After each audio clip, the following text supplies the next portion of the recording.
The Denver Nuggets are NBA champions. First time we've ever been able to say that. Denver wins the NBA Finals 4-1. I'm taking credit for calling the gentleman's sweep. Nikola Jokic wins MVP, best player on the planet. That's now the offseason. The offseason's here for everybody. We've been talking Bulls offseason for way too long because the team that Denver beat the Bulls. Now everybody's in the offseason. Everything's on the table. We're going to dive into the draft, which is 9 days away. That snuck on me something fierce. You got free agency coming up, and it sounds like it's going to be pretty trade heavy this offseason. A lot of possibilities, a lot to dive into on today's episode of Believe in Bulls here on the Believe Network, presented by betonline.ag. I'm your host, Nick Schultz, alongside my partner, former Bulls bench spot member and Tennessee Vols, C.J. Watson. C.J., it's here. Everybody's done playing. Denver wins the title. The offseason's upon us. We got to find something to talk about. Yeah, we got to find something to talk about, something to do, like you said, and something to watch because, like you said, everything's off. No more sports for a while, so got to keep ourselves, busy. Hey, they're still doing that hockey, though, at least as of Tuesday night. They're still doing that hockey. I'm rooting for Vegas, by the way. Yeah. Vegas all the way. Go Knights, go. I'm mad that we missed them when they were playing Dallas when I was out your way. We were hoping to maybe not even get into the arena. We wanted to be around the vibe, and I can't even imagine how it is out there right now. And we're dropping this Tuesday night, so the series is still going. I can guarantee you that when the show drops. Tomorrow, I'm not sure. But for right now, there's still hockey, which ties me into our great sponsor, betonline.ag, which is your number one source for all your championship finals information, stats, news, and scores. Get the latest odds and lines and the latest matchup reports for this year's Stanley Cup Finals. BetOnline is your sports intel headquarters this season, as we have you covered for all your insider sports wagering needs. From basketball and hockey to MLB, UFC, and boxing, it's the fastest and easiest way to get your betting information, including live betting options and your favorite casino and card games available to play right from your home. What are you waiting for? Get into the action today. Head to the website or use your mobile device to join, and be sure to use our promo code BELIEVE to receive your 50% bonus on your first deposit. That's BLEAV to receive that 50% bonus at BetOnline. It's where the game starts.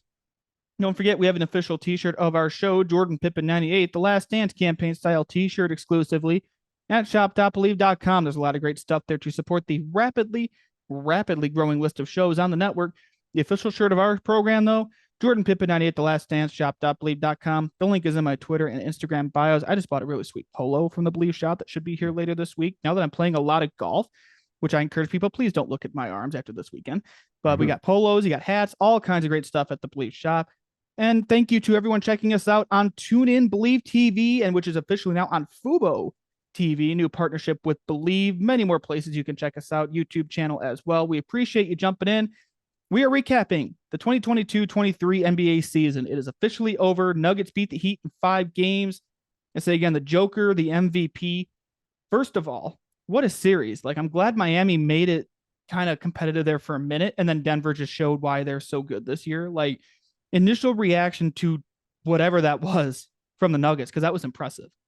Yeah, it was very impressive. Just the style of play that they play, the years that they put in, from drafting Jokic to putting players in place, get ready for Aaron Gordon, Jamal Murray coming back from injury. I think it's a great story. And hats off to Miami Heat. They played a great playoffs, a great finals. They, kind of really overachieved, I feel like, this year. And so I think it's definitely, they kind of just met their match in Denver and couldn't really get past them. I'm watching this series and I'm trying to look at it from the Bulls lens. Obviously we do a Bulls show. I'm trying to find the Bulls angle here. Arturas Karnisovas had a hand in drafting guys like Michael Porter Jr., Nikola Jokic, Jamal Murray. And I'm sitting here going, where is that with Chicago? You hit on Isle. Right. I definitely hit on Isle. Patrick Williams, you look back, maybe he was a reach, but I did another thing. I was on with Josh from the Charity Stripe last week on AMP. We went through, I don't know anyone else you would have taken it for. Looking back at it now, if you could redraft, still too soon, but it's conversation. Dalen Terry was a reach. I don't think it's a stretch to say he was a reach. The draft success hasn't been there in Chicago, but that Denver team, you've got to credit Arturas Karnisovas for doing that. And that's something that's kind of getting overlooked in a way just because of where the Bulls are right now. Yeah, you definitely want to. Hopefully, he can bring some of that magic and draft expertise to the Bulls and to their offseason. So hopefully, like you said, he can make some good picks in the future. Not this year, but obviously in the future. But hopefully that can work in the Bulls' favor. Hopefully he can this year. There's a way he can. You just got to make a trade somehow. Make some magic happen, but I don't know if it will. I don't know. I want to believe in magic. I do, but I don't know. The Magic kind of took away the Bulls' magic with that number 11 pick. But I was talking with one of the guys I work with that on three is a Magic fan, and I'm like, yeah, you're welcome for that because now Yeah. Orlando's in the driver's seat, and I don't know. The draft is still again 9 days away. We're gonna do more of that in a little bit because there's some chatter going on. There's more chatter about the draft, but I want to stick with the Nuggets here. Just, I mean, what they did this year, they didn't have much playoff experience coming in. It seems like at least not deep runs like conference finals, especially not the NBA finals. What they were able to do behind Jokic, and they're still young too. They've got dudes, and they can be around for a while. I think. I think they can maybe make some noise next year for sure. They're my pick. Yeah, I think so for sure. Yeah, they were my pick all this year. Like I said, they added quality players, role players who just do what their expertise at, and like Michael Porter Jr. Shooting jump shots, knocking down threes. Did knock down a lot in the finals, but played some great defense. You can't teach his length and size, and then like I said, adding Aaron Gordon, Jamal Murray is another Batman to Jokic is the Robin. So I think they played well, and all those pieces fit together well.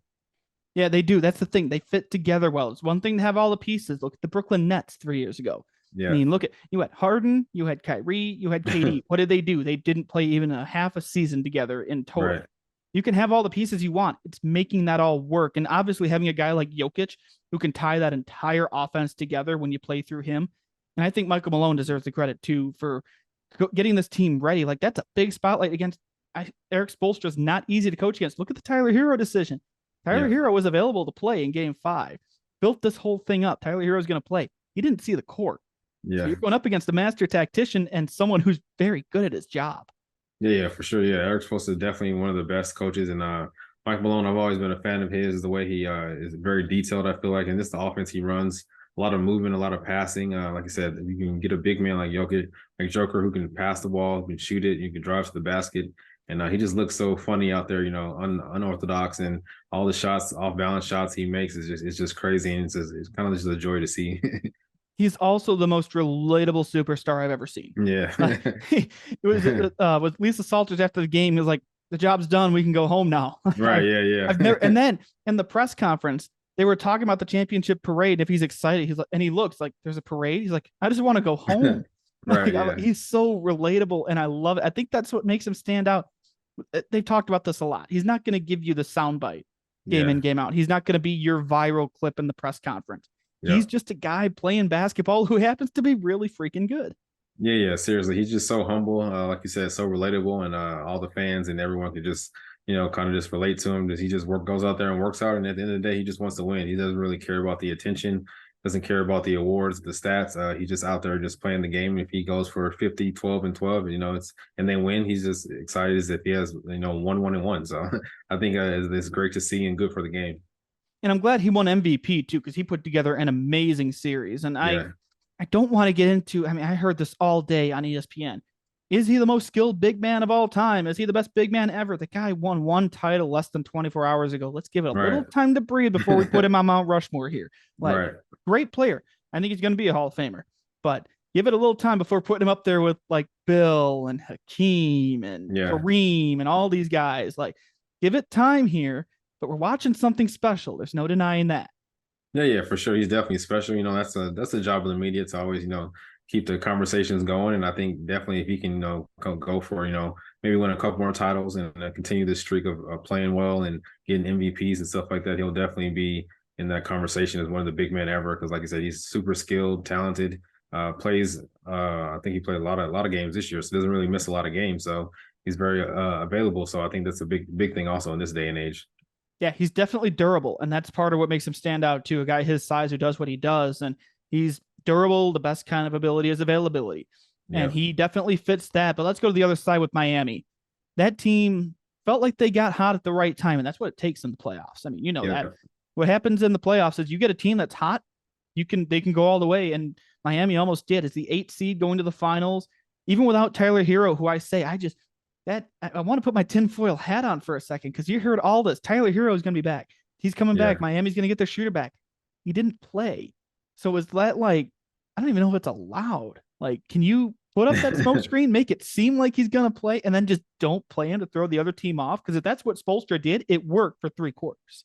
Yeah, I think there's definitely a lot of mind tricks, a lot of psychology into it, and I think Eric Spoelstra is one of those Pat Riley guys who's just tough and tough minded, and he feels like this team got him here this far. Why would we Tyler Hero now? Right. But I think maybe if they would have won this game and then maybe went back to Miami, then maybe he would have played him. But like I said, I think he's just one of those old school coaches and just has that that kind of dog toughness to him, and he's like I said, just this team got him here this far, and they can win this game for him. I told my dad if Hero didn't play and this was at halftime, like if Hero doesn't play and they built it up like he was going to play, that's very Pat Riley. Like, yeah, for sure. let's mess with the other team a little bit. Right. Yeah. That's the inexperience. Yeah, definitely into this, player psychology, coach psychology, whatever it takes to win. And sometimes that's what it takes. And like I said, they almost had him for 3/4. Yeah, and I think the better team just won. I think Denver was deeper. I think they were more skilled. And Jimmy Butler, I don't know what happened in this series. Like, he just was not the same Jimmy we saw through the first couple rounds, and maybe he was gassed. I mean, he had a heavy load there for most of the playoffs. Maybe he was just out of gas, but it really shows that this team went when Jimmy went, and he needs some help. Oh yeah, for sure. Definitely, he needed a lot of help. I feel like he took them as far as he could. I knew coming into the series that I didn't feel like they were going to win. They needed a lot more playmaking, and they just didn't have it. Like you said, and Jimmy did all that he could, but he couldn't really get past that length of Aaron Gordon, Michael Porter Jr. And they just threw so many guys at him, KCP. So it's hard to really get into a rhythm when they're throwing so many guys at you and being so tactical with you. And the play that stuck out to me was the last one when he dribbled, he did the pump fake jump stop, and it looked like, I don't know what he was trying to do. He ended up passing it. I think it was Bruce Brown came away with the steal. Like, I don't know what he was doing. Maybe that was fatigue. Maybe that was just a broken play and he just didn't know where to go with the ball. But I mean, there were plays where you're scratching your head going, that's not the same Jimmy we saw 2 rounds ago or even last round. Yeah, like I said, I just have to, give it credit to the Nuggets defense. I feel like they're bigger, they're faster than Jimmy, what he was probably used to seeing. Like I said, I feel like that length just bothered him the whole series. He wasn't really able to get off or getting those pump fakes off that we seen the first couple rounds of him, getting to the paint and hitting those jump shots or even getting fouled. So I think they were very good defensively. That's kind of what changed the whole series around. And I'm not going to get into the officiating. It was just the officiating was bad. Okay, you can't terrible blame that. The last game, yeah. Yeah, you can't just blame that. It was like rugby out there. It was. It looked like street ball. Like, seriously, I don't mind that. Just not in Game 5 of the NBA Finals. Like, right? Yeah. If you'd have told me that was a game in December, I'd have believed you. With the way, I mean, it was exciting to watch. I feel like, because you just didn't know what was going to happen. But at some point, you're sitting there going, someone's going to get hurt. Yeah, seriously, yeah. And I'm not going to blame the officiating for Jimmy having like a bad game. Like, there were other factors in that as well. And I know that was all over social media. Oh, the officiating's bad. Well, you know what? Sometimes if it's bad both ways, it's bad both ways. Like, sometimes you just have a bad night. Yeah, you just can't complain if it's bad both ways. If it's one way or the other, then you can really complain. But I felt like guys, if this was like back in the day, guys would have definitely got texts because some of those are blatant fouls, and I just don't understand how you not call that as a ref. Well, Even if you're trying to make the game go longer, it doesn't matter. The one that stood with Jimmy late when it looked like he kicked his leg out, and it looked like he kicked Aaron Gordon. Like, I couldn't believe that stood. Like, I don't know. I thought that was a foul. Did you? On Aaron. Yeah, I thought he walked under him a little bit. Did he? That's why I was definitely questionable. Like, I don't think they're going to call this an offensive foul because he kind of walked under him a little bit. But I can see both sides of it. But I definitely I think Jeff Van Gundy was just kind of blowing it out of proportion. But I love to hear that commentating. But it was definitely funny to see. But I agree with the call. I don't know. Yeah, like, I didn't think it was a foul on Jimmy. Let me be clear. Like, I thought it was just incidental contact. I just didn't think it was a foul, period. Like, I thought it was clean. I thought it was okay. We'll just keep playing. Everything's fine.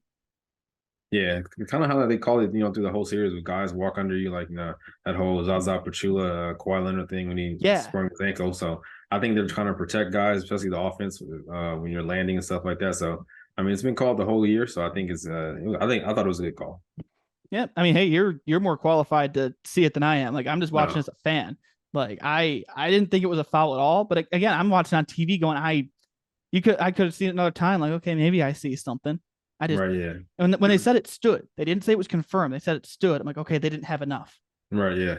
Yeah. Like, it was definitely questionable. But like I said, I saw the fans' reaction on the jumbotrons. I was like, oh yeah, they're not overturning this one. Yeah.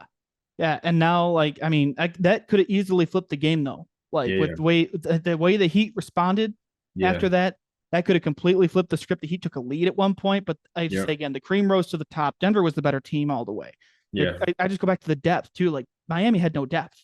Yeah, Denver had mean, they had guys like Bruce Brown stepped up in a big way. I mean, Michael Porter Jr. didn't fill up the stat sheet. He still had a good series. Like they've got Yeah. Aaron Gordon. Yeah. Like you take out Bam for Miami, and you got Cody Zeller. Yeah. It didn't go well. Right. Yeah. Yeah. I think Jeff Green played a big role too. Like a Yeah, lot of those guys played a I big knew I was role. missing one.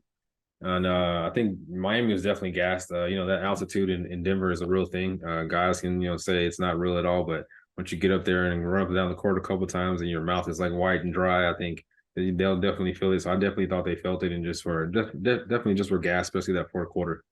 And you played in Denver. You know exactly what that's like. Yeah. It's not a good feeling. It's definitely when you first run up and down the court, it's something you have to get used to. And like I said, just train in. And Denver always has the upper hand because they're in that, constantly year round. Right. Yeah, that's definitely a nice home court advantage in more ways than one. Like when you can, for sure. When you have that in your back pocket. But now the off season's here. We're now the draft. It's going to sneak up on you right away. I mean, it's June 13th. Finals are over. The draft is coming up June 22nd. Not a lot of turnaround here. And the Bulls don't have a pick, as we've talked about ad nauseum the last month or so since the lottery. But I'm more intrigued on what's going to happen at 2 and 3. And we'll save that for next week. That's what we call a tease in this business. But number 3, we keep talking about what Portland's going to do. Talk about the chatter of them maybe trading that. If they do, I want the Bulls to be all in, literally name your price level all in. But now we're hearing stuff about maybe Dame could get traded. You talked about that when we brought this up initially. You think they might trade Dame. The destination coming up is Miami. What would you think of Damian Lillard in Miami? I think I like that combination. Like I said, another playmaker to help Jimmy out, take a lot of pressure off of Jimmy. He's a capable shot maker. Someone like they needed someone like him the last night in the clutch to be able to make shots, and just get the ball out of Jimmy's hands. But I think I like Dame in Miami. Definitely will have to give up a lot, I'm sure, but I think it's a good destination for him. I think Portland has no choice but to, just trade Dame and do right by a superstar who's done well so much in Portland and, try to get his team over the hump, but just couldn't do it. And the other option is you can keep Dame and you can go get another superstar. And that's where that number 3 pick and maybe Anthony Simons comes in. Like if you put another superstar with Damian Lillard, I mean, this was something we talked about last week. You got guys like you've got Nurkic on that team. You've got Shaedon Sharpe on that team, who's a really good young player. But I also understand the argument of Dame's getting older. Do you want him with these younger guys who need to get these minutes and this experience in the big roles? It's a balance. Yeah, definitely balance. It's a hard decision as an organization, and I'm sure it's even a hard decision for Dame to to bite the bullet and just be like, hey, I just want to stay because I'm loyal. But it's only so much loyalty you can have if you're trying to win a championship and trying to be great. So I think his best bet is to leave, or I wouldn't be surprised if I see him maybe in LA or something like that. But I'm sure the chances in a sweepstakes for Dame are pretty high. You're talking the Lakers, right? Not the Clippers. I mean, either or, whichever one. Who knows? Fair enough. I wouldn't know. I mean, I'm just speculating. Yeah, no, definitely. Like it's all that we're in pure talking season right now. There's no games going on. Like the games are over. This is now talking season. We're talking about talking. Like that's where I got the Miami rumor from Get Up today when they were talking to Wendy. Like it's just people talking and ideas, and I don't know what you'd ask for a guy like Damian Lillard. Means a guy who can do it all. Yeah. But if you're committed to a rebuild, which is that's what it would be. It would be a rebuild if you get rid of Damian Lillard and go young. Yeah, right. Yeah, it's not a retool. So I don't know what you'd want, what you'd give up. Yeah, I don't know either. But like I said, you definitely want some young talent back. Like I said, because you're trying to build for the future. I feel like so. And maybe getting some in the draft. There's definitely some pieces in the draft that could be franchise cornerstone future pieces. So I think definitely something like that. But you definitely want a lot of young talent, maybe some picks too, just to kind of build. Yeah, definitely. And that the pick to watch is number 3. Like they've got that, and if they trade Dame, they're holding on to 3. Like that is not negotiable. Like you've got to keep it's one or the other. You have to keep Dame or you keep 3. Because at pick number 3, you have your choices. And, if he goes to I'm spitballing. If he goes to the Lakers, they've got the 17th pick. There's dudes you can get at 17. We've talked about, I think this is I think it's a better draft than it's getting credit for. Yeah. If he goes to Miami's at 18. Like it's same thing. So I think it's going to be a first round this year. That's where it starts. From there, you mix and match players and everything like that. I just don't know what I can see both sides about what they want to do, whether they go young or they want to give Dame a championship in Portland, because there's ways you can do that. Yeah. So I Yeah, I could think never be so a too. I could never be a general manager. Yeah, as I said, it's a tough job. I don't really want that job, but definitely it's definitely tough and something to to look forward to. You got a lot of choices, a lot of decisions to make. That's why I don't really criticize front offices. Like I said, it's a hard job, but you guys got to do what's best for the team at the moment, and also try to build for the future and make sure like all the money matches up for your owners and all that kind of stuff. So like I said, it's definitely a hard job.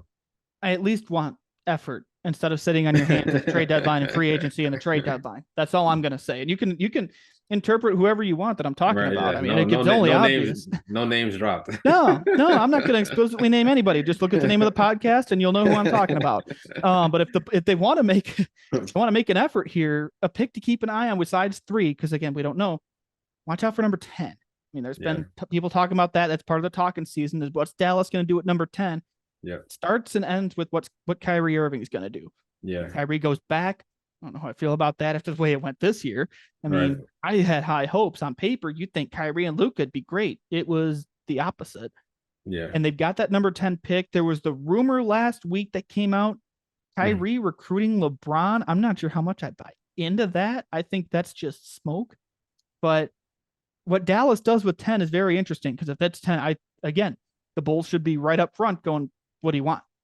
Right. Yeah. Yeah. It's a lot of sweepstakes for the Bulls to get in there somewhere and kind of figure out and try to make this roster better. But if I was Kyrie and if I want to stay in Dallas, I'd definitely be trying to recruit LeBron to make that team better. I just don't like the whole fit with Kyrie and Luka. They're both 2 ball dominant players, not a lot of movement.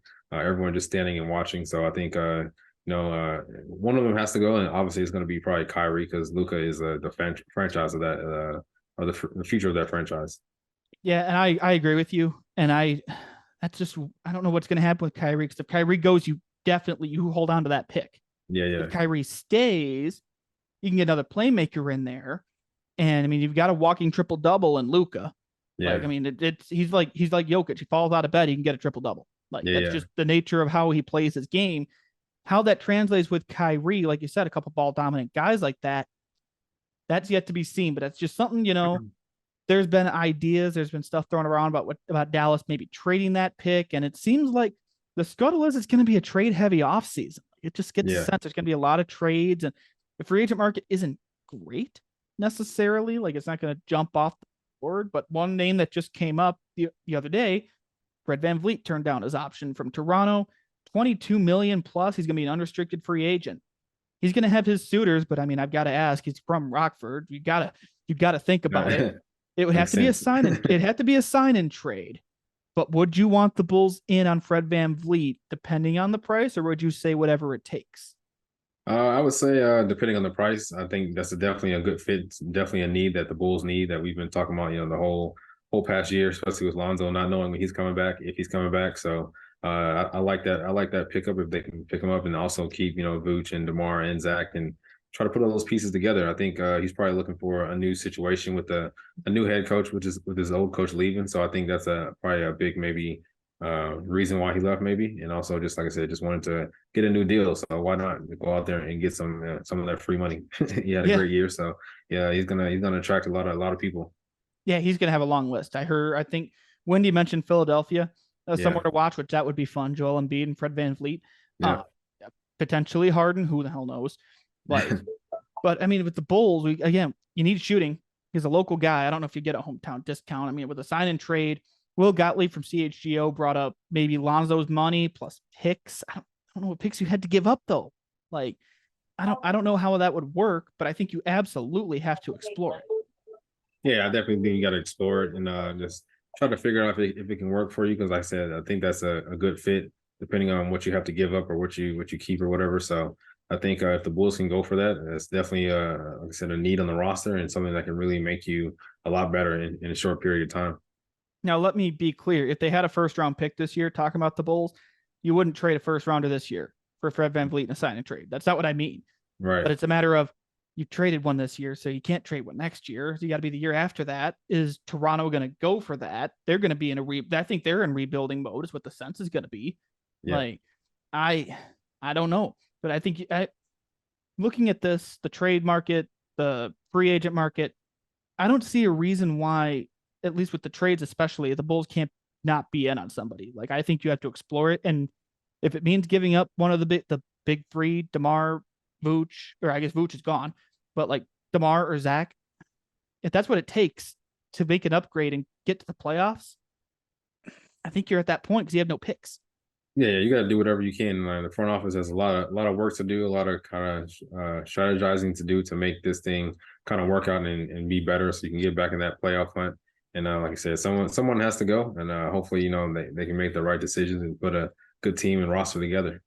Well, hopefully something happens in the next 9 days because that's when the draft is. And Jimmy Butler was dealt on draft day. I remember that vividly. I was umpiring a baseball game that night when I found that out. It was supposed to be done by the time the draft came, and it rained for 2 hours. And then they moved field because they really wanted to get that game in for some reason. I got paid. I didn't care. But, I remember when Jimmy got traded on draft night, maybe something happens next Thursday. Who knows? We will be back here next Tuesday previewing the draft and maybe more trade free agency talk. I'm sure things are going to heat up here. And I'm sure there's more news coming from the NBA office about John Morant, maybe. Like, that's something to watch. We'll be covering it all for you this offseason. Out there are no games to talk about. We are in pure talking season because there's nothing to do but talk. And we'll be doing a lot of talking, still once a week, usual schedule. We'll do a special draft show as well, especially if the Bulls do something. I don't know what, if they do something. But we're going to go ahead and tie a bow and wrap up today's episode of Believe in Bulls here on the Believe Network, presented by betonline.ag. Use that promo code BLEAV, 50% welcome bonus. And buy our shirt, Jordan Pippen 98 The Last Dance, shop.believe.com. Thank you for checking us out. Believe TV, tune in. Believe TV is also on Fubo TV, the YouTube channel, Apple, Spotify, wherever you get your podcast. CJ, looking forward to more fun talk during the offseason here because we're going to draft, free agency, trades. It's going to be heating up for our purposes. Oh, yeah. It's going to get amazing. It's going to get better. It's going to be a lot of money flowing in this free agency and a lot of trade rumors. And the Bulls have no money to spend. So this can be really interesting. We got a lot of time to spend talking about it, though. Looking forward to it. We'll see everybody back here next week. We're getting ready for draft week. It's going to be fun. This is one of my favorite days of the year is the NBA draft. It's kind of culmination of what I do during the week with what I do here. It kind of ties it all together. I'm looking forward to it. We'll see everybody back here Tuesday.